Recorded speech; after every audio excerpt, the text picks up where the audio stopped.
Firefighting in Canada this week is brought to you by VFIS of Canada, a division of CVIS Incorporated, Canada's largest insurer of firefighters. In this edition, a coroner's inquest has begun into the death of Montreal firefighter Pierre Lacroix. Then we take a look at some Movember fundraisers from departments across the country. And Central York's fire service captain was named this year's Jim Allen Award recipient. A coroner's inquest into the drowning of Montreal firefighter Pierre Lacroix has been opened. Lacroix, who was 58 at the time of his death, passed after he became trapped under a rescue boat that capsized in Lachine Rapids as he and 3 colleagues tried to save 2 boaters in distress on October 17, 2021, the Canadian Press reports.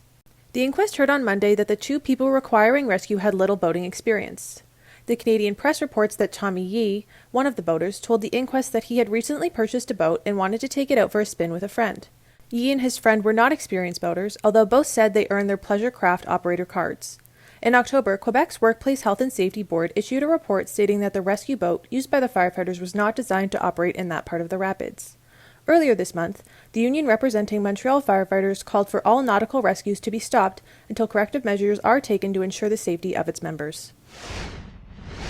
Movember's Great Canadian Fire Challenge has raised a total of $326,090 so far this year, and Bike Walked and Moved a total of 6,336 kilometers as of November 24th. This movement goal encourages teams to move 60 kilometers a month for the 60 men lost to suicide every hour around the world. In the township of Tiny, Ontario, volunteer firefighters have teamed up with Tay, Midland, and Penetanguishene to create the Southern Georgian Bay Firefighters. As of November 24th, they have raised $22,301. Toronto firefighters have raised $16,838 so far this November. The team spent October taking part in a Pink campaign to raise money for breast cancer research and awareness. In BC, North Saanich Fire Department has raised $13,865, ranking them 3rd on the leaderboard. Coquitlam Fire Rescue's Movember team has raised $8,445 of their $9,000 goal. Calgary, Alberta firefighters have raised $5,600 and have achieved 437 kilometers of their movement goal. Winnipeg firefighters held a Movember t-shirt campaign and have raised a total of $4,930 this year.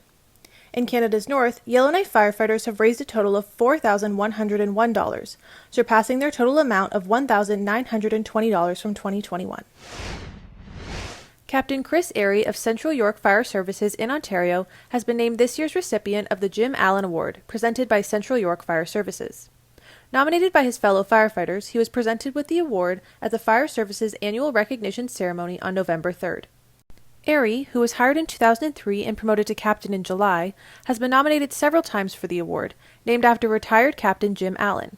The award marks his contributions to the fire service locally and provincially over his 37-year career. The Newmarket Era reports that the award is especially meaningful to Airy, as Jim Allen was his former training officer and one of the first people he met at Central York Fire Services as a recruit. The Newmarket Era also reports that Airy's fellow fire service described him as an expert in ice water rescue, and he assisted in developing the provincial training program. Thanks again to VFIS of Canada, a division of CVIS Incorporated, Canada's largest insurer of firefighters. Stay tuned for our next episode on Friday, December 9th.